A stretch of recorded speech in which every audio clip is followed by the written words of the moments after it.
આપણે જે હ્યુમન આઈ હોય ને, આ હ્યુમન આઈ જે આઈડિયલ હોય, આદર્શ આંખ, એ 2 ડિસ્ટન્સ સુધીનું બધું રેકોગ્નાઇઝ કરી શકે. 25 સેન્ટીમીટરની નજીક તમે લાવશો ને હાથને, આઈડિયલ આઈ હોય તો નંબર વગરની, તો આ એ 25 સેન્ટીમીટર કરતાં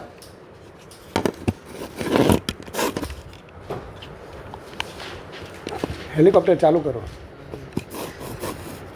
25 સેન્ટીમીટર કરતાં લેસ ડિસ્ટન્સને રેકોગ્નાઇઝ કરી શકે નહીં. મતલબ કે 25 સેન્ટીમીટર કરતાં તમે ઓછો અંતર લાવશો ને તો ટેબ્લેટ મૂકી દેજે. અચ્છા, હા, 25 સેન્ટીમીટર કરતાં લેસ ડિસ્ટન્સ હોય ને તો એને રેકોગ્નાઇઝ કરી શકે નહીં. તો આને કહેવાય એનું નિયર પોઈન્ટ ડિસ્ટન્સ, દિશા. 25 કરતાં એમ તને નજીક લાવીશ ને હાથ તો બધું બ્લર લાગવા લાગશે. ચશ્મા વગર. હા, એટલે અત્યારે તો તારો નંબર છે એટલે તારી આઈડિયલ નથી, પણ કોને નંબર નથી? વૈશાખી છે, તને હશે જ. મોબાઈલ તું વાપરતી છે ને, ચેક કરો જે હશે જ નંબર તારે. તો બધું તો દેખાઈ જ જાય. અમારે પેલા ભાવેશ દાખલાને મેં કાલે ચેક કરાવ્યું, એ મને કેવી રીતના ખબર પડી? હું લેપટોપ ચાલુ કરું ને એટલે આમ અંદર ભરાઈ જાય. મેં કીધું પૂછી લેજે હર્ષિની, તું ખાલી એમ દૂરથી બતાવજે ને હા ને ભણો હાથ એમ કહે સર આ શું છે એટલે આમ આમ કરે. 2.5 નંબર છે આંખમાં, 2.5 કરતાં વધારે, 3.5. મેં કીધું કે અમે ચશ્મા કરાવવા ગયેલા, મારે તૂટી ગયા ચશ્મા. તે કહું ચાલો તમે કરાવી લો. મેં કહું હું કરાવી દઉં, ચાલો. ના પાડે, મને કે હમણાં નહીં, એમ કે મે મહિના. મેં કહું કેમ મુહૂર્ત છે કંઈક? અહીંયા આવ્યા બધા ઓળખાણવાળા આપણે બધા બહુ હોય. તો 25 સેન્ટીમીટર એનું શું કહેવાય? Near point. અને આમાં છે ને આઈને સ્ટ્રેસ આવે. 25 સેન્ટીમીટર કોઈકને જોયા કરો તમે, ભલે તારું બાળક હોય ને તો એમ 25 મારો લાલો આમ આમ કર્યા કરતો હોય ને તો થોડી વાર પછી લાલો કાળો લાગે તને, મૂકી જ દેવો પડે એમ, એટલું દુખે એમ આંખને. તો ગમે એટલો પ્રેમ હોય તને, હા, ફોટો જોતો હોય કે મોબાઈલમાં જોતો હોય 25 સેન્ટીમીટર, કે ભાઈ એકદમ 25 સેન્ટીમીટર કેમ જોવાય? કે ભાઈ આમ સ્પષ્ટ દેખાય કે બરાબર છે, મસ્ત. તો એટલે આપણે 25 સેન્ટીમીટર સુધી નજીક લાવીને જોઈએ એમ. તો એ તારું કયું ડિસ્ટન્સ કહેવાય? Near point. સમજો તું? આનાથી વધારે નજીક આવે ને પછી આંખ બંધ જ કરી દેવી પડે કે દેખાય જ નહીં કંઈ. બીજું, આઈડિયલ આઈ સ્ટારને બરાબર જોતી હોય. સ્ટાર છે ભાઈ, તો એ આપણાથી ઇન્ફાઇનાઇટ ડિસ્ટન્સ હોય, એમ તો બહુ મોટા ડિસ્ટન્સ હોય. તો આઈડિયલ આઈનો આ ફાર પોઈન્ટ કહેવાય. ગુજરાતીવાળા નિયર પોઈન્ટ એટલે નજીક બિંદુ. આનું બીજું નામ સ્પષ્ટ દ્રશ્ય અંતર પણ કહેવાય. બરાબર? વિઝન ઓફ ડિસ્ટિંક્ટ ડિસ્ટિંક્ટ વિઝન, પણ એ પણ વિઝન ઓફ જ કહેવાય ને એમ કે ભાઈ એને distance of distinct vision. Distance of distinct vision મતલબ કે જ્યાં સુધી આપણે બધું છૂટું છૂટું જોઈ શકીએ. અને બીજું આવે ફાર પોઈન્ટ, કે જેમાં આપણે દૂર એમ નિરાશ થઈ ગયેલો હોય હરી, અને આપણે ટેરેસ પર બેઠા બેઠા દૂર જોયા કરતા હોય તો સ્ટ્રેસ ફ્રી આઈથી જોયા કરીએ. દૂર શું જોઈ શકીએ આપણે? એક તો દૂર સ્કાય છે, પછી સમુદ્ર કિનારે તું बैठा हुआ है तो दूर दूर तक तू समंदर का पानी देख सकता है. हाँ, तो ये सब तो स्ट्रेस फ्री आई से देखा करेगा. यहाँ पे तेरे 4-5 घंटा कब बीत जाता है तेरे को पता नहीं चलता. यहाँ पे तो 5-10 मिनट में चाहे वो अपना लाला ही क्यों ना हो, आँख लाल हो जाती है. તો 25 સેન્ટીમીટરનું આપણે 5-10 મિનિટ સુધી આપણી આઈ સ્ટ્રેસ સહન કરી શકે, પછી પાણી આવી જાય. હવે જો તમે કોઈ ઓબ્જેક્ટને મેક્સિમમ, મતલબ કે એની આપણને ખબર જ છે કે દૂર આ છે, આ પેન દૂર છે, તો એના જે 2 એન્ડ છે ને મારી આઈ સુધી, મારી આઈ પાસે નાનો એંગલ બનાવતો. હા, સમજી લેજો. આવું અહીંયા આપણે આઈ રાખવાની છે. પણ જેમ જેમ આ જ ઓબ્જેક્ટને તમે નજીક લાવતા છો તેમ બોલો આ એંગલ કેવો થાય? વધતો છે. વસ્તુ એની એ જ છે એ બી. અને ક્યાં સુધી તમે નજીક લાવો તો તમે એને હજુ પણ ક્લિયરલી વિઝિબલ તમારા પાસે હશે? 25 સેન્ટીમીટર. અહીંયા તમને શું દેખાશે? એંગલ મોટો બને છે ને ઓબ્જેક્ટથી, એટલે આપણને ઓબ્જેક્ટ થોડું મોટું લાગશે. એકચ્યુઅલી આપણને લાગવું અને હોવું એમાં ફરક છે. ઓબ્જેક્ટ એનું એ જ છે, બટ આપણે એને વ્યવસ્થિત જોઈ શકીએ. એટલે સમજ્યા? કંઈક બહુ એકદમ નાના અક્ષરો લખ્યા હોય તો 25 સેન્ટીમીટર સુધી લાવો તો તમે એને બરાબર રીડ કરી શકો, કારણ કે ઓલરેડી નાના છે. 25 પછી લાવો તો એ પણ આપણી આઈને સ્ટ્રેસ આપશે. કંઈ મોટા નહીં દેખાશે આપણને, પણ સ્ટ્રેસ આવશે. તો 25 સેન્ટીમીટર એને આપણે કેપિટલ ડીથી મેન્શન કરીએ છીએ. આ વખતે ઓબ્જેક્ટ જે એંગલ બનાવે છે આપણી આઈ સાથે એ થીટા ઓ જેટલો એંગલ છે. કેટલો એંગલ બનાવે છે હરી? થીટા ઓ, થીટા ઓબ્જેક્ટ. આની સાઇઝ આપણી એ બી જ છે, તો તું 10 થીટા ઓ લખીશ ને મોટા, તો એ બી અપોન ડી રાખી. અને આ બધા એંગલ બહુ નાના હોય એટલે 10 થીટા ઓને આપણે એપ્રોક્સિમેટલી ઇક્વલ ટુ થીટા ઓ લખીએ તો એ બી બાય ડી. હવે આપણે કોન્વેક્સ લેન્સ વિશે ભણી ગયા. કોન્વેક્સ લેન્સમાં આપણે જ્યારે ઓબ્જેક્ટને બિટવીન એફ અને 2F રાખીએ ને યાર, તો આ જ ઓબ્જેક્ટનું કેવું ઇમેજ મળે ધારા? તો પહેલું રે તો પીમાંથી પાસ કરતી બતાવીશ, હા, અને બીજું રે જે પેરેક્સિયલ છે જે આ ફોકસમાંથી પાસ થશે. આ બાજુ કોઈ મીટ થવાના પ્રોબેબિલિટી નથી, તો આને તું પાછળ એક્સટેન્ડ કરીશ. આવું આપણે ભણતા હતા. એટલે સોરી, કેવું ઇમેજ બનતું હતું? જગ્યા મારી પાસે ખૂટવાની, પણ વાંધો નહીં. આ કેવું ઇમેજ મળતું હતું? વર્ચ્યુઅલ. આખી થીમ આની પર છે, જરાક ધ્યાન રાખજો. અને હવે આપણે જ્યારે અહીંયાથી જોઈએ ને તો આપણને આ જે થીટા ઇમેજ બને છે, એકચ્યુઅલી આ એંગલ કોણ બનાવે છે? ઓબ્જેક્ટ પણ બનાવે છે ને ઇમેજ પણ બનાવે છે. અને કોમન છે, જુઓ, થીટા આઈ લખો કે થીટા ઓ લખો. ચાલો, આ ડિસ્ટન્સને આપણે યુ કહી દઈએ. તો મારે થીટા આઈ લખવું હોય તો હું શું લખી શકું? આ ડિસ્ટન્સને વી કહી દઉં, વી ઇમેજ ડિસ્ટન્સ. તો theta image date is equal two approximately, કારણ કે આપણે 10 થીટા લખવાના હતા, પછી મેં 10 theta is approximately equal to theta લઈ લીધું. તો theta I that is equal to A dash B dash upon V or A B upon U. બંને સેમ જ એંગલ બનાવે છે ને. આપણે એક કામ કરીએ, એ બી અપોન યુનો યુઝ કરીએ. હવે એંગ્યુલર મેગ્નિફિકેશન,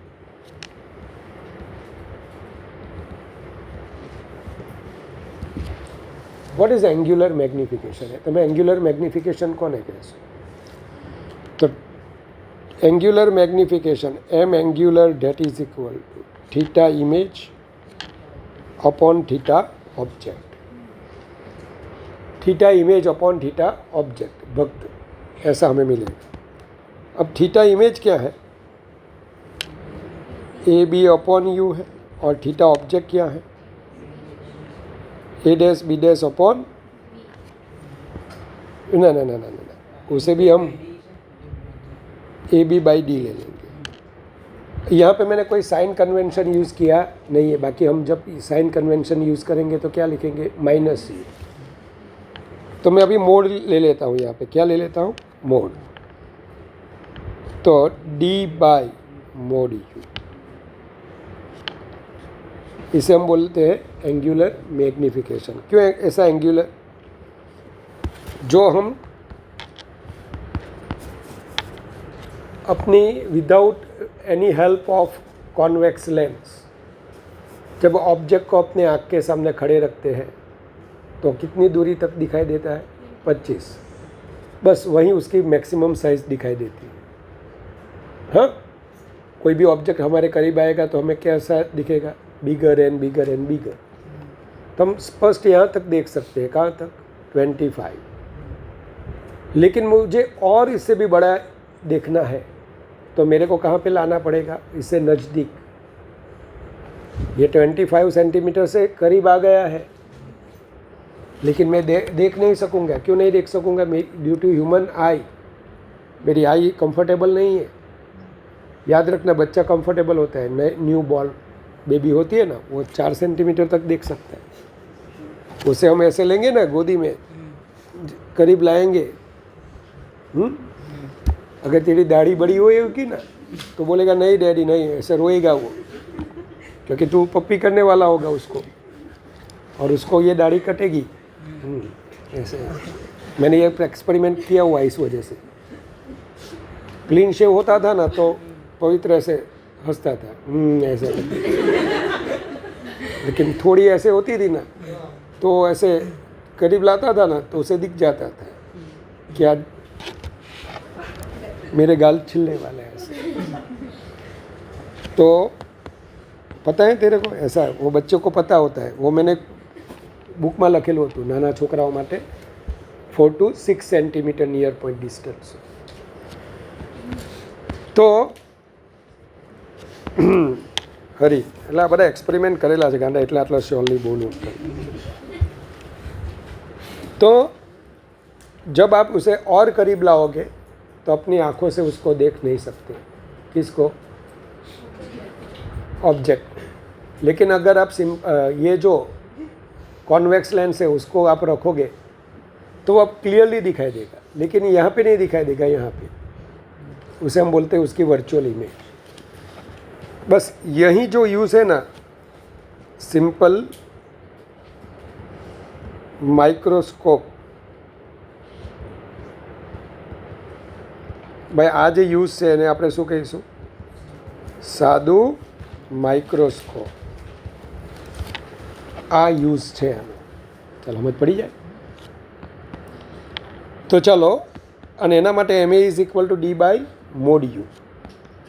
अब इसके लिए हम क्या करते हैं, ये यही परिस्थिति अगर मेरे को यहाँ पे लिखनी है,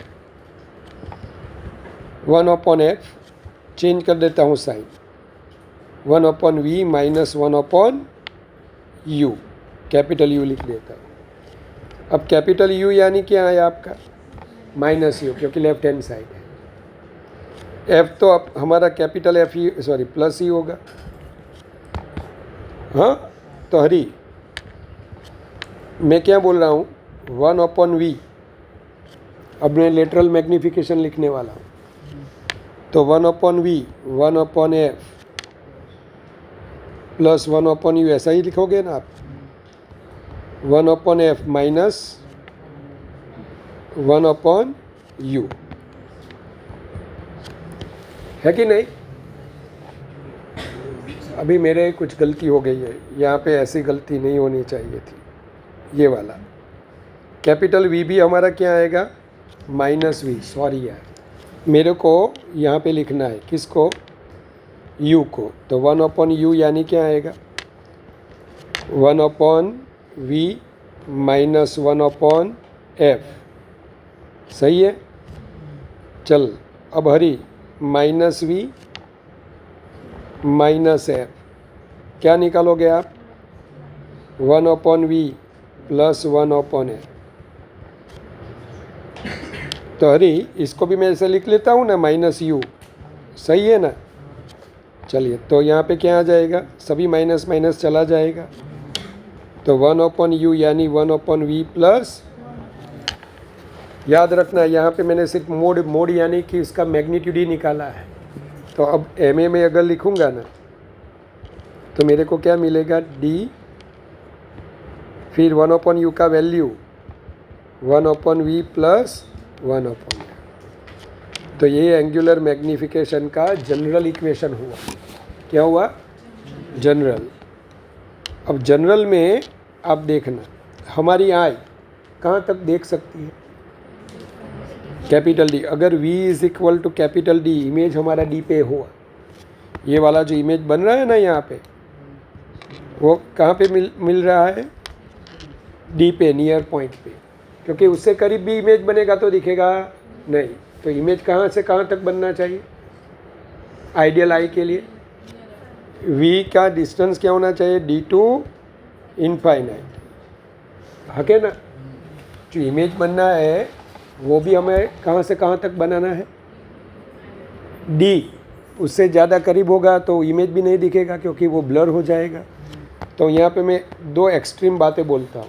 अगर V D होता है तो एम एंगुलर 1/D + 1/A क्या आ जाएगा?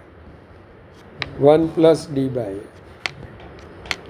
अगर V इनफाइनाइट हुआ, लास्ट इमेज हमने कहाँ पे फॉर्म किया? लास्ट इमेज कहाँ पे फॉर्म हुआ? इनफाइनाइट पे। तो अब 1/V क्या होगा? 0।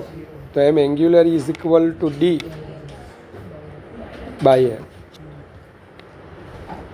तो आप एंगुलर मैग्नीफिकेशन का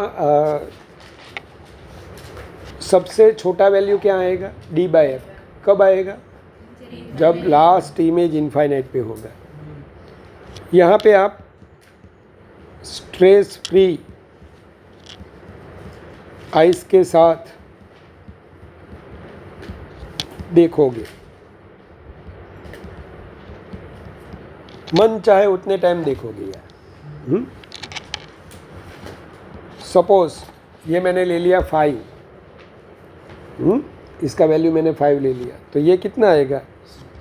6। लेकिन ये कहाँ पे आ जाएगा इमेज? 25 सेंटीमीटर पे।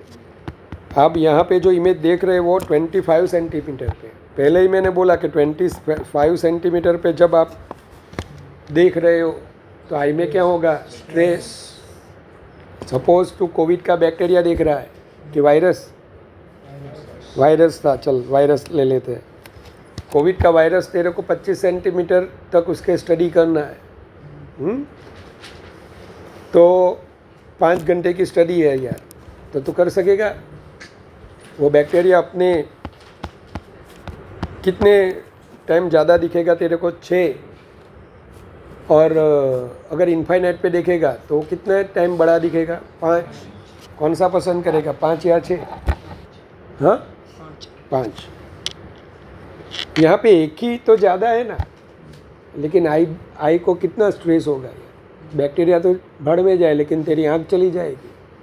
25 सेंटीमीटर ऐसे ही तू देखते रहे पूरे दिन किसी को, तो पता चलेगा। दूसरे दिन वहाँ पे जाना पड़ेगा, कहाँ पे? ऑप्टिशियन के पास, कि भाई नंबर आ गया है, मैं बाबा बन गया हूँ। तो पता चला।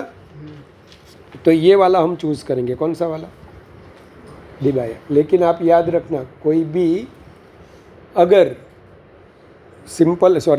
Convex lens behaves as a simple microscope, જ્યારે કોઈ પણ બહિર્ગોળ લેન્સ સાદા માઇક્રોસ્કોપની જેમ વર્તે तो એનું एंगुलर मैग्नीफिकेशन, जिसे हम बोलते हैं मैग्नीफाइंग पावर, ऐसा भी बोलते हैं गुजराती वाला, मोटो शक्ति। तो एनी लिस्ट वैल्यू कितनी आवे? लिस्ट એટલે ઓછામાં ઓછી D/F। यहाँ पे हमारा इमेज कहाँ पे होगा? इन्फिनिटी पे। और सबसे ज़्यादा वैल्यू कितनी आएगी? नहीं ऐसा नहीं, D/F + 1 ऐसा बोलने का है, वो तो मैंने घर का आंकड़ा लिखा हुआ है। अब इन्फिनिटी पे अगर इमेज बन रही है और दूसरा नियर पॉइंट पे बन रही है, दोनों में डिफरेंस क्या है? इन्फिनिटी पे 5 टाइम्स लार्जर અને નિયર પોઈન્ટ પર ખાલી 1 ટાઈમ, એટલે 1 ગણું વધારે થયું। પણ આમાં બોલો સ્ટ્રેસ વધી જશે। એટલે કે when convex lens behaves as a simple microscope, तो ऑब्जेक्ट कहाँ पे रखना पड़ेगा आपको? Between F and P। Object क्या રાખવાનો? F અને P ની વચ્ચે। તો એનું ઇમેજ જે બને તો એ ઇમેજની ડિસ્ટન્સ કેટલું હોવું જોઈએ આપણે જોવાનું છે. तो डी अथवा एनी करता वधारे मैक्सिमम कितलू इनफाइनाइट. डी पे आप जब देखोगे तो ये इमेज का एंगुलर मैग्नीफिकेशन क्या आएगा d/f+1. और आपको बोलूँ यही हमारा लेटरल मैग्नीफिकेशन भी होगा. सही है. कैसे लेटरल मैग्नीफिकेशन होगा ये? अरे यार simple. d is equal to क्या निकाला आपने? u ना यार. d is equal to v ना. m इज इक्वल टू क्या आया? v/u. ये लेटरल मैग्नीफिकेशन था. ये हमारा एंगुलर मैग्नीफिकेशन है. तो M A is equal to M L कब होगा? एंगुलर मैग्नीफिकेशन और लेटरल मैग्नीफिकेशन सरखू क्यारे आवे? वेन જ્યારે સાંભળજો પેલા ગુજરાતી બોલને જ્યારે બહિર્ગોળ લેન્સ સાદા માઇક્રોસ્કોપની જેમ વર્તે ત્યારે એનું એંગ્યુલર મેગ્નિફિકેશન ડિફાઇન કરવામાં આવે. આ વખતે લેટરલ મેગ્નિફિકેશન અને એંગ્યુલર મેગ્નિફિકેશન ક્યારે સરખું થાય? જ્યારે જે ઇમેજ છે ક્યાં આવે? 25 સેન્ટીમીટર પર, નિયર પોઈન્ટ પર. ચાલ ઇંગ્લિશવાળા. When sorry, convex lens behaves as a simple microscope. Here we can define angular magnification, that is the ratio of theta I upon theta O. In this case, when last image is formed at near point, we can get both magnifications are same. कौन सा वाला? Lateral as well as angular magnification दोनों क्या रहेगा? Same रहेगा. कुछ पता चला आपको? ऐसा आपको मिलेगा. સિમ્પલ છે. બસ આટલું જ આવડે મને. આમાં સિવાય કે બીજું આવડે? મેં વાંચવા કીધેલું હતું તમને. જે મારી પાસે ભણેલા છે તે તો આટલું જ જાણતા હશે. તમે ઓજવારા આટલું જ કીધેલું. એમ એ અને એમએલ સરખું થાય ખ્યાલ છે ને? સારું. તો જો આ બધું મેં કીધું. હવે યાજ્ઞિક આનો એક પ્રોબ્લેમ છે. કોનો? આ તો મેં ભણાવ્યું તે જ છે ને. આનો એક પ્રોબ્લેમ છે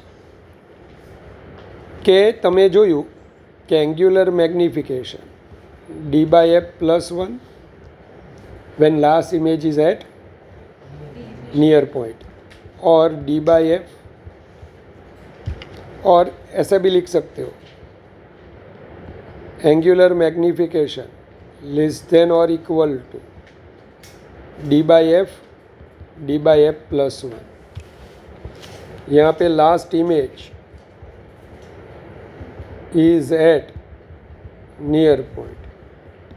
यहाँ पे लास्ट इमेज इज एट बोलो इन्फिनिटी. बाकी की यहाँ पे ऐसा है.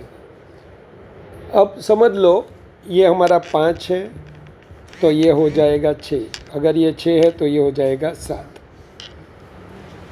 अब मेरे को कुछ स्टडी करनी है माइक्रोस्कोप से कुछ बैक्टीरिया या वायरस की, और उसका 50 टाइम्स ज़्यादा मैग्नीफाइड इमेज मेरे को फाइंड करना है, डिराइव करना है. ऐसे 50 टाइम्स मेरे को चाहिए.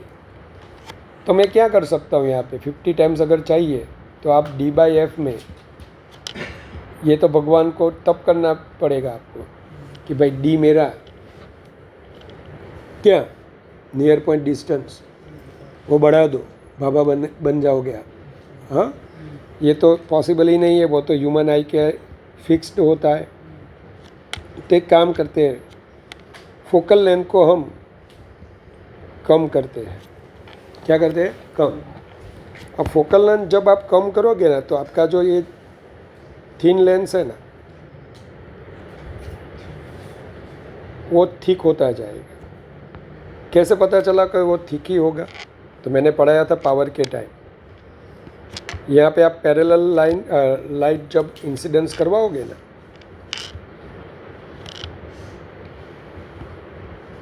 तो आफ्टर गेटिंग रिफ्रैक्शन वो दूर मिलेगी. सही है. लेकिन अगर थिक लेंस आया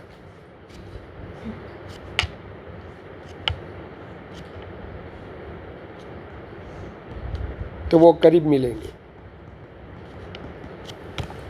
सही है कि गलत है? और ज़्यादा थिक करूँगा मैं ऐसे बटाका जैसा। हरी अब क्या होगा? और ज़्यादा करीब मिलेंगे। तो मन में लालच हुआ कि हम कॉन्वेक्स लेंस कैसा ले, बटाका जो है थिक लेंस। तो इसमें एक दिक्कत वाली बात ये है, यहाँ पे दो तरह की खामियाँ डिफेक्ट्स आए। कौन सी? वो कुछ बोला, कोई बोला अभी?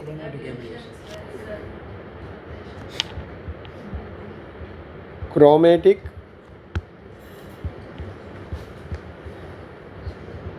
स्पेलिंग में नहीं जते यार ना हाचो છે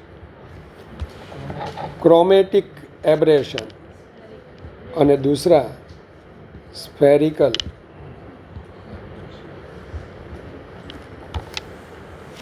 ચાલો તો ગુજરાતી વાળા વર્ણ વિપથન અને અહીંયા गोड़ीय विपथन। वो क्या होता है? वो जो भी बोला वो क्रोमेटिक एब्रेशन में क्या होता है? कलर विधवा पण सुंदरी लागे उदय विधवा सफेद लुगड़ा वाली होय ने એ આપણને રંગબેરંગી લાગે ગાંડા હું બ્યુટીફુલ એ તો જે હોય તે જ દેખાવાની કપડાની વાત કરું ગાંડા ચાલો તો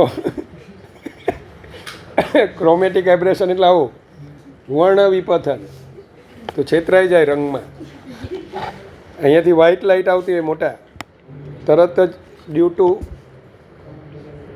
ના હું ડ્યુ ટુ મને બોલવાનો શબ્દ ગળી ગયો હું બોલાવ્યા હવે માં એક તો ઇંગ્લિશ આવડતું હતું due to sufficient time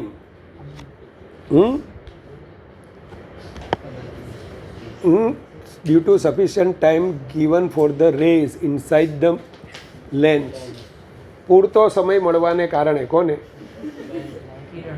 કિરણને, light ने। Very good. यहाँ पे वो आ जाएगा वो रेड और ये वायोलेट में ऐसे हाँ डिस्पर्स होगा, विभाजन था ये। अब ये जो रेड वाला होगा ना वो दूर जाके मिलेगा ऐसे, और वायोलेट वाला जो होगा ना वो यहाँ पे ही मिल जाएगा करीब में। यानी कि इसके टोटल इफेक्ट आप देखोगे ना तो ऐसे रंगीन रंगीन आपको दिखाई देगा, वैसा रंग नहीं है फिर भी दिखाई देगा। तो पहली वाली खामी क्या, जो वाइट ऑब्जेक्ट है वो कलरफुल दिखेगा जिसे हम बोलेंगे क्रोमेटिक एब्रेशन। दूसरा, मैं आपको जब पढ़ाऊंगा वेव ऑप्टिक्स,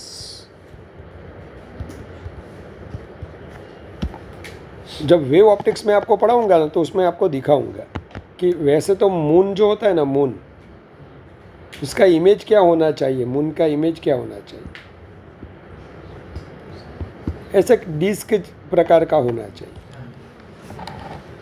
लेकिन आप देखोगे ये थोड़ा सा फैला हुआ इमेज आपको मिलेगा, इसकी बाउंड्री भी फैली हुई मिलेगी और बाद में ऐसे ऐसे सर्कल्स दिखाई देंगे। वैसे इमेज में सर्कल आना ही नहीं चाहिए, ब्राइट डिस्क प्रकाशित तकती જેવું જ ઇમેજ મળવું જોઈએ, પણ એની આજુબાજુ જે આ બધું દેખાય છે ને જેને આપણે એને ઓરા કહીએ છીએ, એકચ્યુઅલી ચાંદને કોઈ ઓરા છે જ નહીં। હા, તો આવું જે દેખાય ને એનું આભામંડળ ગુજરાતીમાં, કે વચ્ચે આવી બધી રીંગ આવે। તમે ઘરે જાઓ અને આ તમારા મોબાઈલમાં ફ્લેશ લાઇટ ઓન કરવાની અને બીજા મોબાઈલથી એનો ફોટોગ્રાફ લો ને તો ફ્લેશની આજુબાજુ આવા ચક્કર દેખાશે। એ જે ડિફેક્ટ છે ને એને કહેવાય સ્ફેરિકલ એબ્રેશન, અને એ ડિફ્રેક્શનને લીધે આવે। કોને લીધે આવે? ડિફ્રેક્શન, જેના વિશે આપણે ચેપ્ટર નંબર 10માં જોઈશું। तो स्फेरिकल एब्रेशन जिसको हम बोलेंगे डिफ्रैक्शन। अब ये जो डिफेक्ट्स है ना उसकी वजह से जो आपको ऐसा लीनियर भी ऑब्जेक्ट होगा ना वो ऐसे कर्व्ड दिखाई देगा. લિનિયર ઓબ્જેક્ટ પણ તમને કેવો લાગશે એમ વળેલો. Second thing, linear object white હોય તો એનો કલર પણ એ કલરફુલ દેખાશે. તો આ બધી ડિફેક્ટ્સને લીધે શું થાય? હા, આ બધાને લીધે શું થતું જોવા મળે?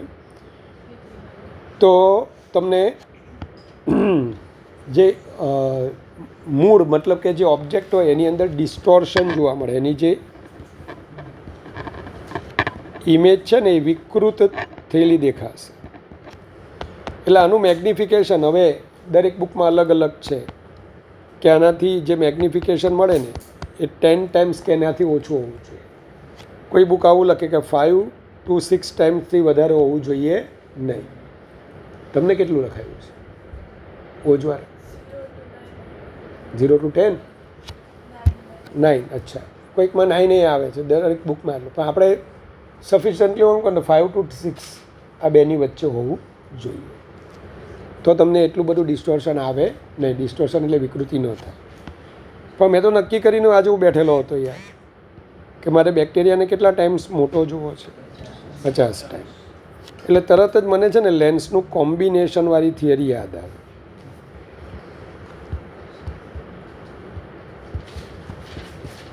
આની કોમ્બિનેશન ઓફ લેન્સીસવાળી થિયરીમાં આપણે શું ભણેલા હતા કે બે લેન્સને જ્યારે તમે કમ્બાઈન કરો પછી એને સાથે રાખો કે ન રાખો, આનું મેગ્નિફિકેશન M1 ઇન્ટુ M2. હા, ઇક્વિલેન્ટ ફોકલ લેન્થનું ઇક્વેશન જ્યારે આપણે લખતા હતા ત્યારે મેં કમ્પલસરી કીધેલું કે આ બધા લેન્સ કમ્બાઈન હોવા જોઈએ, કોન્ટેક્ટમાં હોવા જોઈએ. બટ કોન્ટેક્ટમાં ન હોય તો પછી આપણે આવું લખી શકીએ M1 ઇન્ટુ M2. હવે મિસ ધ્યાન, અહીંયા મારે તને એમ કહેવું છે કે 50 ટાઈમ મારે મોટું કરવું હોય ને તો હું શું કરું છું?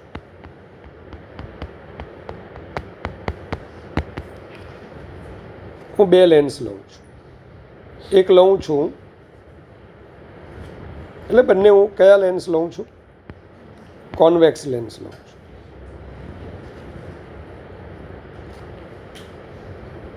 ઓબ્જેક્ટની સામે જેને હું રાખવાનો છું ને આ લેન્સને હું નામ આપી દઈશ ઓબ્જેક્ટિવ.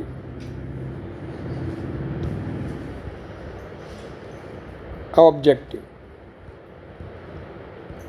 અને આમાં આપણા ઓબ્જેક્ટને હું ક્યાં મૂકીશ ખબર? આ ઓબ્જેક્ટને હું સહેજ, આનો જે ફોકસ હોય ને ફોકસ એનાથી સહેજ આગળ, સ્લાઇટલી આગે રખूंगा. क्यों?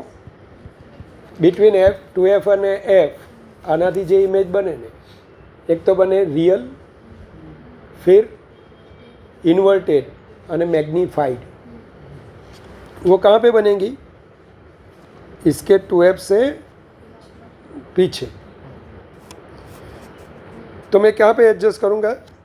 ये जो हमारा U है ना, UO ऑब्जेक्टिव, ऑब्जेक्ट के सामने वाला जो लेंस है ना उसे ऑब्जेक्टिव. तो इसे जो भी इमेज मेरे को मिलेगा ना, पहला रे यहाँ पे जाएगा ऐसे अपने से, दूसरा यहाँ पे जाएगा,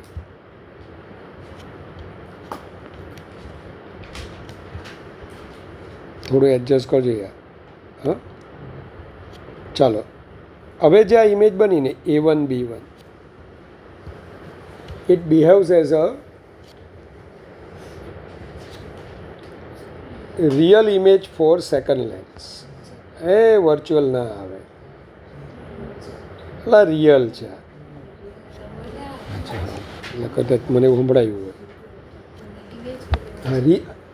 This image A1 B1 behaves as a real object for second lens. second lens को हम बोलेंगे आई पीस, कि यहाँ पे जो हमारा ऑब्जर्वर है ना वो निगाहें टिकाए बैठा हुआ.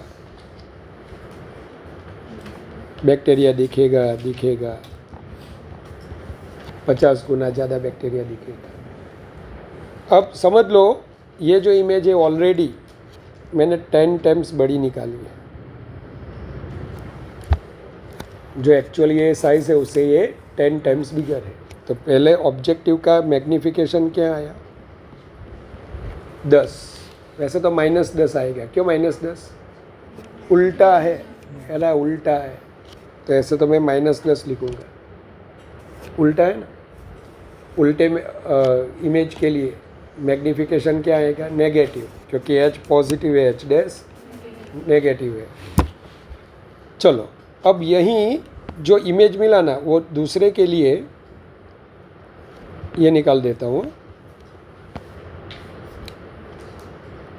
इसको मैं F ऑब्जेक्टिव बोल देता हूँ, इसको मैं बोल देता हूँ F आई पीस। F आई पीस के P और F के बीच में मैं अगर ये इमेज रखता हूँ तो it behaves as a real object, और कहाँ पे है बिटवीन F एंड P, तो it behaves as a simple microscope. तो लास्ट वाली जो इमेज बनेगी ना वो कुछ ऐसे यहाँ पे मिलेगी। याग्निक कैसे मिलेगी? तो मैं ये पहले इमेज आपको जब भी एग्ज़ाम में ड्रॉ करो ना, ऐसे एक लाइन ऐसे ड्रॉ करनी है, पता चला? बस आप यहाँ पे अब कोई भी ऐसे जहाँ तक हमारा बुक का लेंथ है वहाँ तक रखो, या इसे ऐसे ड्रॉ कर दो आप। हाँ, A to B2, फिर दूसरे दो जो है ना रेस, इस तरह से आप कनेक्ट कर दो। ड्रॉ करना आ जाएगा ये? हाँ चलो, अब ये जो है ना ये, इसे मैं VE लिखता हूँ, VE। तो चलो टोटल मैग्नीफिकेशन क्या आएगा? Total magnification M is equal to MO into ME। अब MO क्या आएगा? तो ये है VO अपॉन UO, सही है। अब ME क्या आएगा? तो ME के लिए मैंने अभी लिखा था D 1 upon VE plus 1 upon FE, लिखा था अभी। कब लिखा था मैंने? ये जब मैंने लिखा था ना D 1/F प्लस 1/E। तो ये जनरल इक्वेशन, ये बुक में नहीं दिया है, इसे बोला जाता है जनरल इक्वेशन। चलो मैं पहले पूछ लेता हूँ, ये M नेगेटिव आना चाहिए कि पॉजिटिव? नेगेटिव। क्यों? ऑब्जेक्ट हमारा ऊपर है और लास्ट इमेज भी इन्वर्टेड है, तो ये टोटली तो नेगेटिव ही आना चाहिए, क्योंकि MO नेगेटिव है। कौन नेगेटिव है? M ऑब्जेक्टिव हमारे लिए नेगेटिव है। चलो सही है, कंप्लीट। चलो तो ये हो गया हमारा जनरल इक्वेशन। अब यहाँ पे भी दो चीज़ें हो सकती है। When last image is at near point, तो V क्या आ जाएगा? D। લાભ ભાઈ છેલ્લી ઇમેજ નિયર પોઈન્ટ પર, કારણ કે હવે આનાથી પણ જુઓ તો ક્યાં સુધી તમે નજીક જોઈ શકશો ઇમેજને? જ્યાં સુધી આંખ પરમિશન આપે ત્યાં સુધી। આંખ કેટલી પરમિશન આપે કે આ ઇમેજનું ડિસ્ટન્સ તમારું D કરતાં ઓછું હોવું જોઈએ નહીં।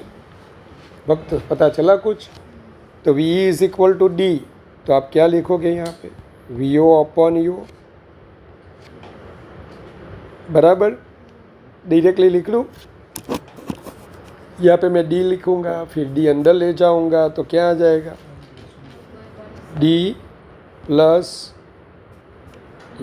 Sorry 1 plus D by FE। Sorry यार। और when last image is at infinity, infinity पे अगर है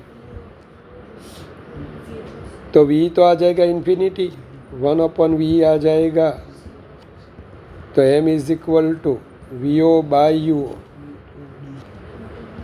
D बाई FE। अब NCERT का पार्टिया देखो। NCERT में जो लिखा हुआ है वो, हमारा JEE है ना, JEE क्या कहता है, ट्यूब लेंथ ऐसे निकालता है, ट्यूब लेंथ. अब ट्यूब लेंथ यानी दो लेंसेज के बीच का डिस्टेंस. अरे એવું नहीं आवे मिस, हमारा जो JEE है काफ़ी सारी बुक में ऐसा लिखा हुआ है, ऑब्जेक्टिव और आई पीस के बीच का डिस्टेंस उसे ट्यूब लेंथ, लेकिन वो टेलीस्कोप में आता है. हाँ मिस, माइक्रोस्कोप में क्या बोलते हैं, ऑब्जेक्टिव का सेकंड फोकस आई पीस का फर्स्ट फोकस के बीच का जो डिस्टेंस है ना सौम्य, उसे एल बोला जाता है. तेरे को क्या पढ़ाया है, ये तो बाकी है अभी. अच्छा, वो पूछना सर NCERT में ये एल लिखा हुआ है तो हम JEE में क्या लें. धरा हो गया चैप्टर, શરૂ જ નથી કર્યું.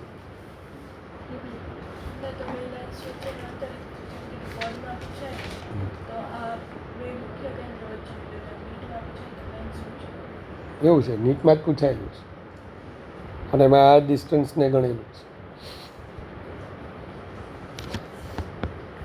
तो छोड़ो मैं, हाँ मैं दिखाता हूँ वो MCQ. अब यहाँ पे ये वाला जो एंगल है ना, ये इसे अगर मैं अल्फ़ा लेता हूँ, अल्फ़ा, तो ये हाइट ऑफ ऑब्जेक्ट, ये हाइट ऑफ इमेज. अब tan अल्फ़ा अगर लोगे ना आप, tan अल्फ़ा क्या आएगा, H/FO. अरे यार, और यहाँ पे tan अल्फ़ा क्या आएगा, अप्रोक्सीमेटली इक्वल टू H'/L. क्यों, ये वाला इतना जो डिस्टेंस है ना, छोटा वाला डिस्टेंस, वो निग्लिजिबल है, ऐसा कर दिया वो. अरे यार, ये L यहाँ तक ही है, इतना जो डिस्टेंस बाकी रह गया ना, कुछ पता चला, उसको अप्रोक्सीमेटली हमने क्या ले लिया, अरे भाई L ही ले लिया. तो वो लोग क्या करते हैं पता है, H'/H L/FO. और यही तो MO है, MO यानी ऑब्जेक्टिव का मैग्निफिकेशन मतलब H'/H, ऑब्जेक्टिवનું मैग्निफिकेशन થાય ને. तो यहाँ पे वो लोग क्या करते हैं NCERT वाले, M = MO × ME.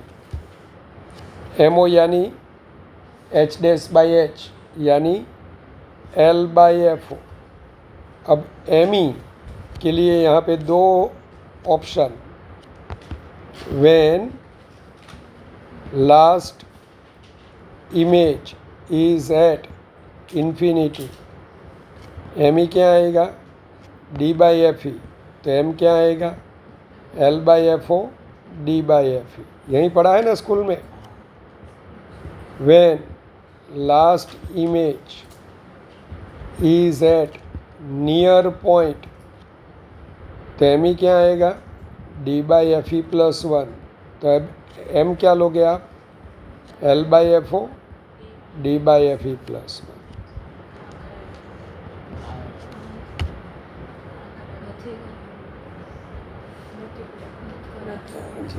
આવું બધું આવે.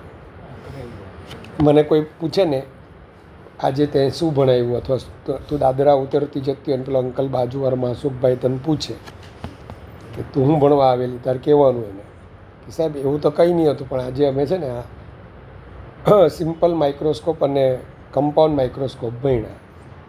એટલે એમાં શું આવે બેટા, તને બેટા તો નહીં કહેજો કે, તો એમ તને પૂછે ત્યારે કહેવાનું સાહેબ એન્ગ્યુલર મેગ્નિફિકેશન સાહેબે ભણાવ્યું, D/U. D એટલે શું, તો કહેવાનું કે તમારી આંખ આમે અત્યારે ભાભા થઈ ગયા, પણ પહેલાં એટલે તમે જુવાના હતા તો 25 સેન્ટીમીટર સુધી તમારું બાળક આવતું કે બૈરું આવતું તમે જોઈ શકતા, પછી આંખ બંધ થઈ જતી. હા, તો એટલે જોવાતું હતું નહીં. આવું તો કહી શકે. ઓકે, હું અલી કોમેન્ટ પાસ કરવા આવતી છે તો કાંઈક બસ તું છે કંઈ. હા, તો 25 સેન્ટીમીટર આ D. અને મોડ યુ એટલે ઓબ્જેક્ટ ડિસ્ટન્સ. આ એન્ગ્યુલર મેગ્નિફિકેશનની એક્સ્ટ્રીમિટી કઈ તો કે ભાઈ એટલે બેના એન્ડ કયા D/F અને D/F+1. આવું તારે સમજાવવાનું. પણ આનાથી સાહેબ જે સાહેબે કીધું ને કે બેક્ટેરિયા નાનો નાનો જ દેખાતો 5 થી 6 ગણો મોટો, મારે 50 ગણું મોટો જોવું હતું. તો એના માટે મેં 2 લેન્સની સિસ્ટમ યુઝ કરી, જેને નામ આપવામાં આવ્યું કમ્પાઉન્ડ. કેમ કમ્પાઉન્ડ? એકની જે ઇફેક્ટ છે એને કમ્પાઉન્ડિંગ ઇફેક્ટ કરે. चक्रवृद्धि ऐसे गुजराती में आता है, वो कंपाउंड इंटरेस्ट होता है. हाँ, ब्याज का भी ब्याज तेरे को मिलता है, चढ़ता नहीं, मिलता है. चढ़े જ કહેવાય. ઓકે, સો સોરી બોસ. તો અહીંયા ઓબ્જેક્ટ પહેલાં લેન્સ માટે આપણે જ્યારે ગણીએ મોટા તો ક્યાં મૂકવું જોઈએ? બિટવીન 2F and F, કે પહેલેથી જ અલાભાઈ પહેલેથી જ છોકરું કોઈને ત્યાં મોટું આવેલું હોય તો એ વધારે લાંબુ થાય. પછી આમ આવું આવેલું હોય તો પણ અપેક્ષા બહુ ન રાખવાની કે તું ભાઈ 6 ફૂટનો થશે. સમજ્યા? આવેલો 1.5 ફૂટનો હોય તો પછી એનું બોલો એમ વિકાસ થવો વધારે યોગ્ય છે. બધા તને જોતા છે તો હા, એટલે કે પહેલેથી જે આ ઇમેજ મળે ને મોટા, આ લેક્ચર બધા જે સાંભળે તો ગાના થઈ જવાના. આટલું દેશી ભાષામાં કોઈ ભણાઈ જ નહીં શકે. તો ધ્યાન આપજો. હા, તો અહીંયા પહેલેથી આપણે શું પ્રિકોશન રાખ્યું કે ભાઈ આનાથી જે મેગ્નિફિકેશન મળે મેક્સિમમ મળવું જોઈએ. ફોર ધેટ ઓબ્જેક્ટને ક્યાં મૂકવાનું? બિટવીન F and 2F, પણ Fથી સ્લાઇટલી બિગર ડિસ્ટન્સ પર. કારણ કે F પર મૂકીએ તો બ્લડ થઈ જાય ઇમેજ. હલા ભાઈ ઇન્ફિનિટીએ મળે, બ્લડ મળે ઇમેજ. તો Fથી સહેજ વધારે, કે જેથી મેક્સિમમ મેગ્નિફાઈડ ઇમેજ આપણને મળે. અને આ image behaves as a real object for this lens, અને this lens behaves as a simple microscope. અને આ ઇમેજ ક્યાં મળવી જોઈએ બા? દિશાબા આપણે ક્યાં મળવી જોઈએ? તો એ આના ફોકસ અને પીની વચ્ચે, ઓપ્ટિકલ સેન્ટરની વચ્ચે. અને આથી જે આની ઇમેજ મળે એ 2 જગ્યાએ આપણે પહેલું એનું ડિસ્ટન્સ D અને મેક્સિમમ ડિસ્ટન્સ ઇન્ફિનિટી. કારણ કે અહીંયા પણ જો D કરતાં લેસ ડિસ્ટન્સે મળે ને તો ઇમેજ આપણને બ્લડ લાગે. હા, તો આ તો બોલો આપણું સિમ્પલ મેગ્નિફિકેશન હતું, લેટરલ મેગ્નિફિકેશન. તો લેટરલ મેગ્નિફિકેશનનું ઇક્વેશન શું આવે? VO/UO.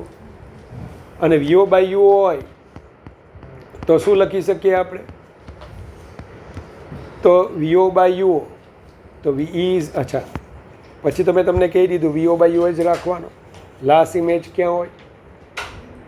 અચ્છા, આનું પણ આ યાદ છે ને general equation, D in the bracket 1/VE + 1/FE. Last image infinity એ હોય તો D/FE. હા, અને નિયર પોઈન્ટ પર હોય તો 1 + D/FE. આ રીતનું તમને મળે. પણ આ આપણા કયા JEE હોય? If tube length not given.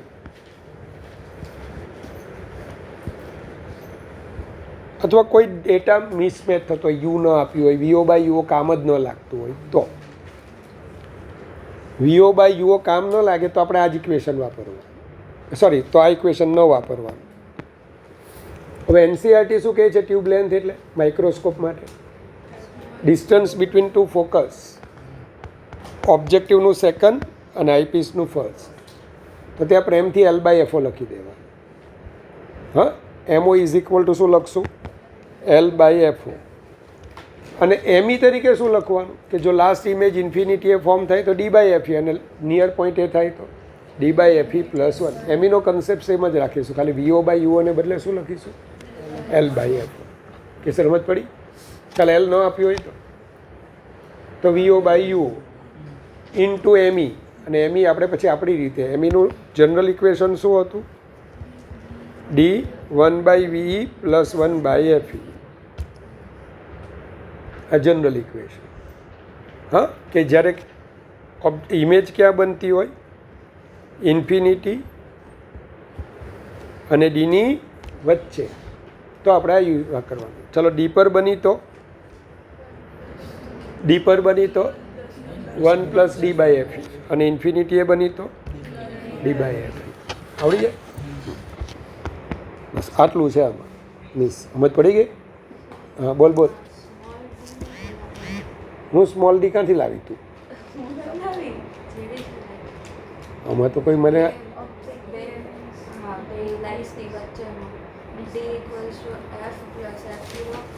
આ માઇક્રોસ્કોપમાં બી એવું લખાયું છે.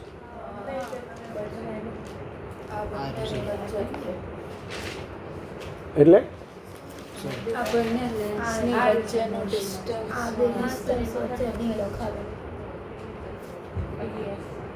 ટ્યુબ લેન્થ માટે. અચ્છા એટલે એલનું જ નહીં તો એ તો ભાઈ એ જવાનું કે નહીં. તને એલની વાત કરે ને અલ્લાહ ભાઈ હું સમજાઈ ગયો. આ મિસ છે ને એલ શોધવાની વાત કરી તો એ જે દાખલો પૂછાયેલો ને તને આ બે લેન્સ વચ્ચેનું ડિસ્ટન્સ આપ્યું હોય એમાંથી એફઓ સબસ્ટ્રેક્ટ કરવાનું એ બધું કંઈ ગોખવાનું ના હોય. એફઓ સબસ્ટ્રેક્ટ કરવાનું ને એફઈ સબસ્ટ્રેક્ટ કરવાનું શું મળી જાય? એલ. એટલે એલની આની અંદર કોણ કોણ આવ્યું? FO plus L plus Fe.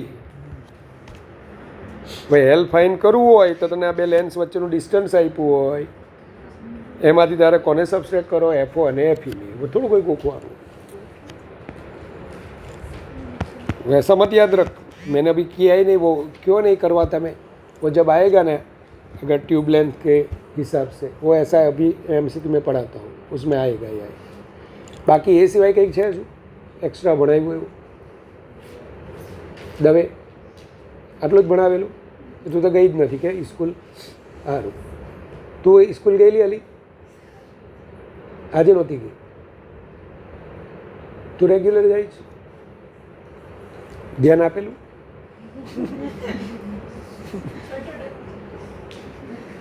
તો કેસરમાં સૌથી દે કેસર આના સિવાય કંઈ એક્સ્ટ્રા? બસ આટલું જ હતું. તું વાંચીને આવેલી આજે?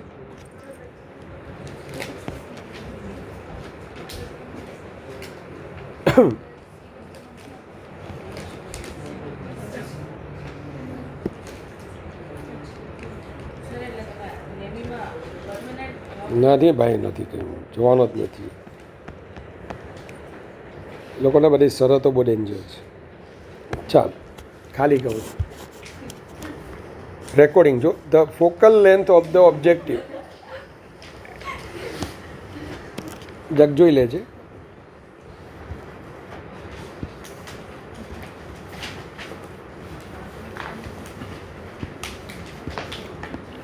The focal length of the objective and eye lenses of a microscope are 1.6 centimeter and 2.5 centimeter respectively.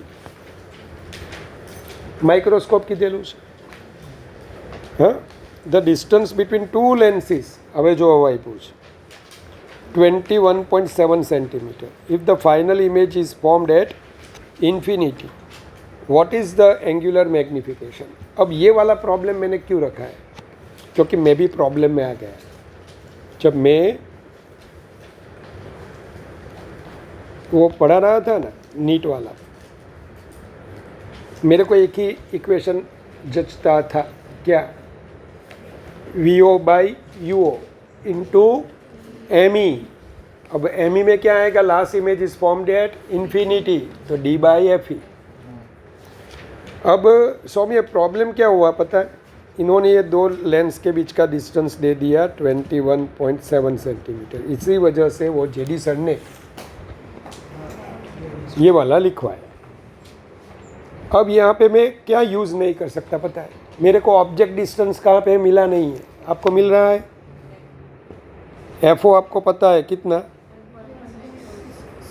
और FE? अब जरा देखना, मेरे पास तो इक्वेशन यही है, सही वाला इक्वेशन यही है, MO इंटू ME. अब MO इंटू ME में मैं क्या लिख सकता हूँ मिस? VO by UO. अगर UO होगा तो मेरे को VO मिलेगा है ना?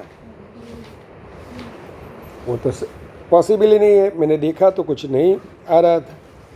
फिर मैंने क्या किया, वो वाला NCERT वाला फॉर्मूला, L/FO इंटू ME क्यों क्या आएगा, D/FE। क्यों D/FE +1 नहीं लिखा? हाँ, अगर नियर पॉइंट पे होता तो, अगर ऐसा होता कि भाई last image formed at 45 centimetre from eyepiece, तो क्या लिखता मैं, D1/VE + 1/FE, इसमें ये 45 लिख दे। अरे यार, अब यहाँ पे L क्या है आपका, तो L तो फाइंड करना है। ये F ऑब्जेक्टिव, ये F आई पीस, ये वाला डिस्टेंस आप L लोगे तो ये आ जाएगा FO, ये आ जाएगा FE। तो L क्या आ जाएगा, 21.7 में से FO और FE आपको सब्सट्रैक्ट करना है। FO कितना है, 1.6, 2.5, 25 ने 41 ने 17.6, D कैपिटल D 25, FO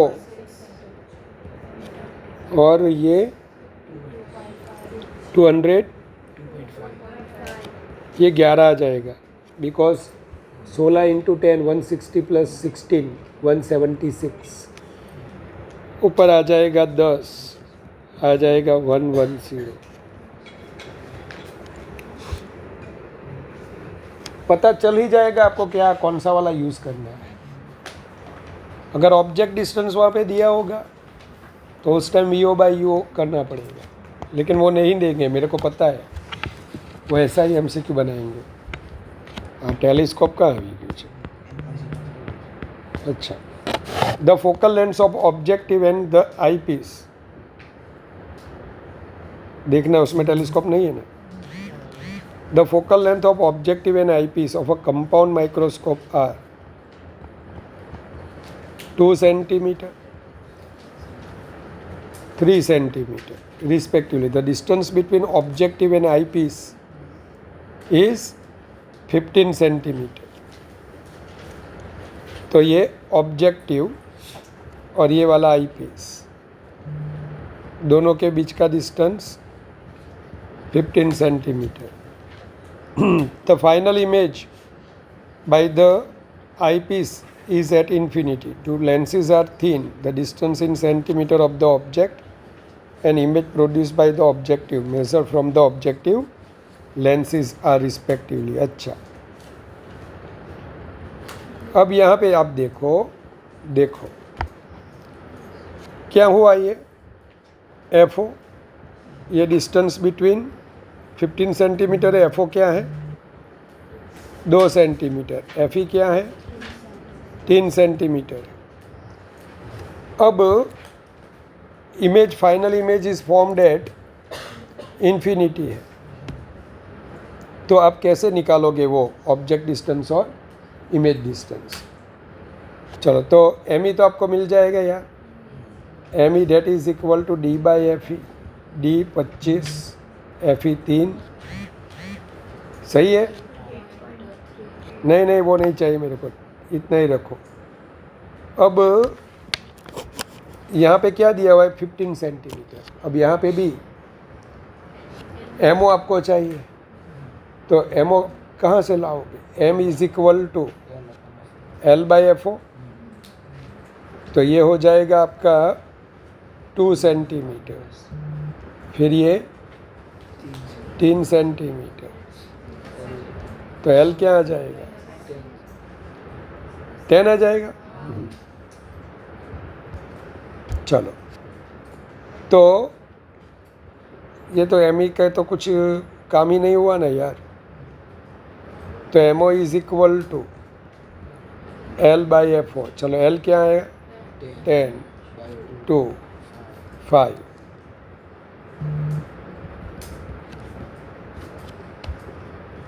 ऐसा आपको मिला। तो VO/UO ऐसा भी नहीं होगा ना यार।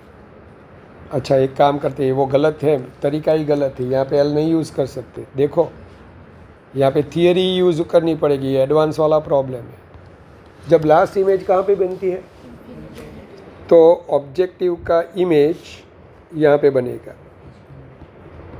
गलत है ना ये? कहाँ पे बनेगा? लास्ट इमेज जब इन्फिनिटी पे बनती है तो ऑब्जेक्टिव की इमेज बनेगी इसके फोकस पे। तो यानी कि वीओ तो आपको मिल गया। कितना वीओ मिला?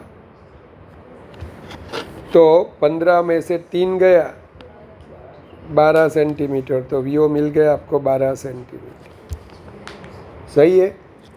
चलो, वीओ अगर 12 सेंटीमीटर मिला तो यूओ तो आसानी से मिल जाएगा। कैसे?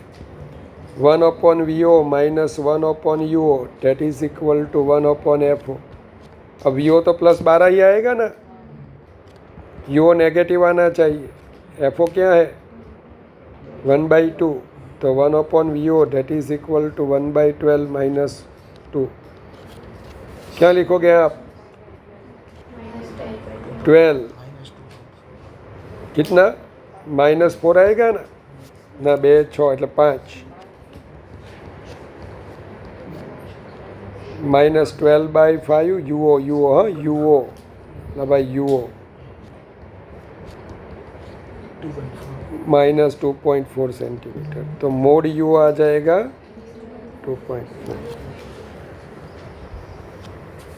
तो आंसर आना चाहिए UO आ जाएगा आपका 2.4, UO 2.4 और VO आ जाएगा 12।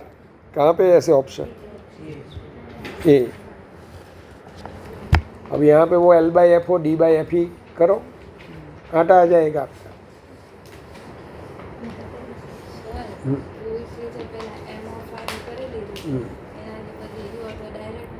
માટે રેગ્યુલર ઓછો પડી જાય ને, પણ મિસ મળી ગયું તારે? બતાવો, મારે તો નહોતો આવ્યો યાર। M0 કેટલા મળેલા? L/FO L કેટલા છે? 10 2 5 પછી અચ્છા VO/UO 24 5 120 થાય છે। હાલ યાર 2.4 ના 5 ટાઈમ્સ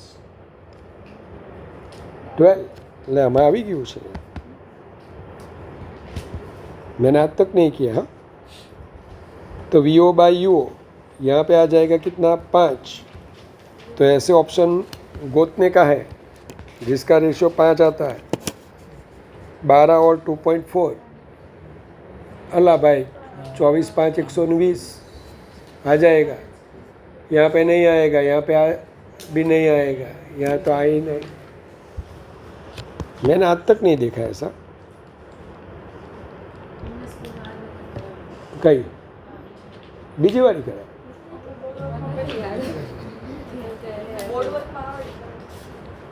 કયા? એટલે હું જનરલી આવું વિચારું યાર કે મને છે ને આ ટ્યુબ લેન્સમાં ભરોસો જ નથી। અમારું JEE એમ કે 2 લેન્સ વચ્ચેનું ડિસ્ટન્સ જો તમને કદાચ હું બતાવું, આની રિયલ થિયરી શું છે L/FO વાળી બતાવો। પહેલાં છોકરાને આવું ભણાવતો। सामान्य रीते ऑब्जेक्टिव की केंद्र लंबाई घनी नानी हो, એટલે VO/FO इज ग्रेटर देन 1। फिर यहाँ पे मैंने कुछ लिखा लिखा लिखा VO/UO इज अप्रोक्सीमेटली L/FO, ऐसा मैंने डिराइव किया। लेकिन ये NCERT में આવું આપેલું હોય એટલે મેં એ લોકોને આવી રીતના ભણાવ્યું। આ તો ટેલિસ્કોપ છે, કાં ગયું છે બરાબર। પણ હવે તમારે જરાક જોઈ લેવાનું। આ લોકોને જ્યારે મેં ભણાવ્યું ને ત્યારે કીધેલું હતું।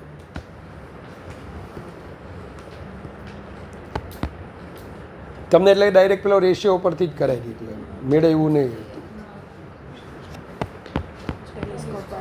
અને આ લગભગ છે ને ક્યારે સાચું પડે છે ખબર? લાસ્ટ ઇમેજ જ્યારે ત્યારે ટ્યુબ લેન્થનો Lનો કન્સેપ્ટ સાચો પડે છે ઇન્ફિનિટી, બાકી વચ્ચેનું હોય ને તો નથી આવતું। કારણ કે આવો છે ને જૂની બુકમાં એ મોટા જૂની બુકમાં એક દાખલો આવતો બોર્ડમાં, એના જવાબ મેં ગોખાવેલા। 3 સ્ટાર દાખલો, એનો જવાબ 1 2 का 4 કરાવેલો। અને મેજોરિટી એમ પૂછાય જ. અને એમાં કેવા પાર્ટી અમારા એક્ઝેક્ટ જવાબ જોઈએ ને તો 116 આવતો હતો, અને બોર્ડમાં જવાબ લાવવા માટે 1 2 4 એટલે હું 3 સ્ટાર કરાવતો. 9.67 સેન્ટીમીટર આવે ને તેને હું 10 કરાવી દેતો. પછી કંઈક બીજું આવતું ત્યાં બીજો એક સ્ટાર કરાવતો કે આમ જ કરજો, કારણ કે બોર્ડમાં બેઠા જ દાખલા પૂછાતા જૂના સિલેબસમાં આવું. અને તેમાં ટ્યુબ લેન્થવાળું ઇક્વેશન જ યુઝ નહોતું થતું.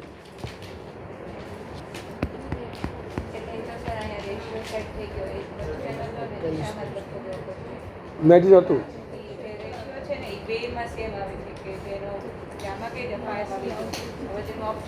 અચ્છા 3 ને 15, 3 ને 15 હોય તો એ ઓછો પડે ને. हाँ बराबर છે. ए मिस यहाँ पे 3 और यहाँ पे 15 होगा.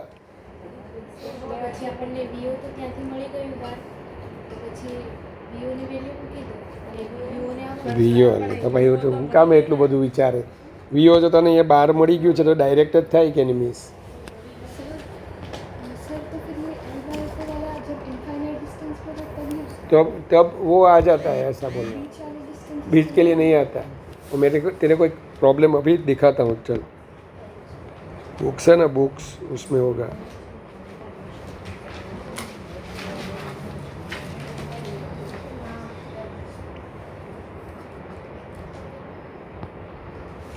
તો ચાલતો જ બંધ થઈ ગયેલો છે કાર્ડ. स्टैंडर्ड 12 रे ऑप्टिक्स कहाँ पे था? 4th सेम में था शायद.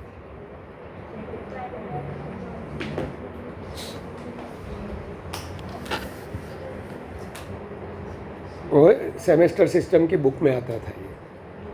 अब 3rd में हो या 4th में हो पता नहीं है, लेकिन है. जो an object is 10 millimeter from the objective of a compound microscope. એટલે આ ઓબ્જેક્ટિવ કેટલો દૂર છે ભાઈ? 10 મિલીમીટર. એટલે આપણો આ યુઓ થઈ ગયું. બંને લેન્સ કેટલા અપાર્ટ છે? હું 30 સેન્ટીમીટર છે ને? અચ્છા સોરી યાર, એટલે 300 મિલીમીટર. અને આઈપીસથી કેટલે દૂર મળે છે? 50 મિલીમીટર મળે છે. હા ચાલો, તો હવે the lenses are set. What overall magnification produced by the instrument? આ 10 મિલીમીટર છે તો પહેલાં એ જોવાનું કે 1/VO that is equal to 1/FO plus 1/UO. ચાલો, હવે ઓબ્જેક્ટિવની ફોકલ લેન્થ આપણને આપેલી છે, કશું નથી આપ્યું. હા, તો એફઓ પહેલાં તો આપણે શું લઈશું? અને ચાલો એફઓ નહીં, આ તમને મળી ગયું ને વીઓ. 300માંથી 50 જાય કેટલા? 250 મિલીમીટર. ચલો, તો 1/FO that is equal to 1/VO minus 1/UO. તો 1/VO minus 1/UO આપણે લઈ લઈએ મોટા. વીઓ કેટલા છે? તો જે હતા તે 250 પ્લસ આવશે, આ માઇનસ માઇનસ પ્લસ 10 આવશે. તો એફઓની કંઈક વેલ્યુ જે આવતી હોય તો હું ડાયરેક્ટ લખું છું 1/FO. એફઓ આવશે 9.62 મોટા, તો 9.62. હવે પ્રોબ્લેમ શું થાય ખબર? ઇમેજ ક્યાં મેળવવાની છે? તો લાસ્ટમાં ઇમેજ ક્યાં મેળવવાની કંઈ ન આપ્યું હોય ને તો હું ક્યાં શું લઈ લેતો ખબર? ઇન્ફિનિટી. એટલે આને જ હું આવું લઈ લેતો કે ભાઈ આ જ આપણું એફઈ છે. તો Fe date is equal two શું લઈ લેતો? કારણ કે કોઈ ઇન્ફોર્મેશન જ નથી આપી. અને direct M is equal to V O by U O D by F E. હવે વીઓ બાય યુઓ કેટલા આવ્યા ભાઈ? 250 ડિવાઇડેડ બાય 10, આવું થાય ને. અને ડી બાય એફઈ 250 અને એફી 50 5 125. હવે મારું આ શું ખોટું છે 125 આવું મેં લઈ લીધું તો એ મેડમે છે ને જવાબ એનો 1 2 का 4. હવે જો એને શું કર્યું તો પાટીએ બેસાડો. Since V is approximately equal to FO plus L. લે final image is always close to the object. આવું ક્યાંથી આવે? ફાઇનલ ઇમેજ ઓબ્જેક્ટની ક્લોઝ ટુ થોડું આવવાનું. એટલે જો પહેલો સ્ટાર મેં અહીંયા કરેલો આ કે 10 લખજો ભાઈ તો જ માર્ક આવશે. પછી બીજો સ્ટાર કે એલ કેટલા લઈ લીધા એણે? હા 240 મિલીમીટર. હવે કેમ લઈ લીધા? V is approximately equal two FO plus L. એ કાંથી લાવ્યા એ? એટલે બીજો સ્ટાર અહીંયા મુકાવું. અને ત્રીજો સ્ટાર આનો finally image is always close to object.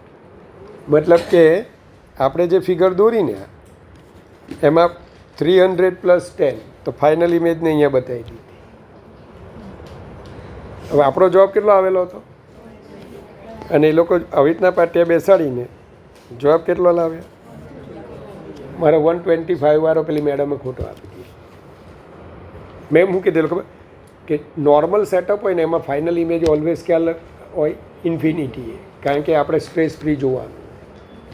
બીજું જો આવું થાય, આ દાખલો પાછો આવો જ હતો, આનું મેં પ્રૂફે આપેલું કે 10 મિલીમીટર હોય ને મોટા, હા તો આની ઇમેજ જે બને છે આપી દીધેલું છે 50 મિલીમીટર. તો ફાઇનલ ઇમેજ આપણે ક્યાંય ઇન્ફિનિટીએ બનવાની હોય તો આના આઈપીસ સોરી આના ફોકસ પર હોવી જોઈએ. એટલે બોલો આ 50 મિલીમીટર એ જ આપણું એફઈ થઈ ગયું. અલા ભાઈ એફઈ થઈ ગયું. આ તો આપણું વીઓ થઈ ગયું. આ યુઓ છે, V O upon U O D by F. અને આની પણ જરૂર નહીં પડે, ડાયરેક્ટ તમે જુઓ ને તો V O by U O D by F E પૂરું થઈ ગયું. હવે આ જવાબ 125. એ લોકો મારી મચકોડીને શું લાવેલા? પાછું હું બધા આંકડા મૂકું તો 118 આવતા. છોકરાને કહ્યું કે ભાઈ આમાં 3 સ્ટાર છે, ગોકીને જોજો, મને પૂછતા નહીં. હું આવી રીતના 125 લાવી દેતો. લોકો છેલ્લે કંઈ ન વળે ને તો આ કરીને આવતા રહેજો, જેને ન યાદ રહેતો. 4 માર્કમાં પૂછાતો દાખલો. કેટલા માર્કમાં? 4. હા કે ક્વેશ્ચન લખવાની જરૂર નથી, એની કરતાં સારા ક્વેશ્ચન રવિવાર તને આપીશ. હા એ અમારે પેલા એમાંથી મેં લીધા છે, મોશનમાંથી.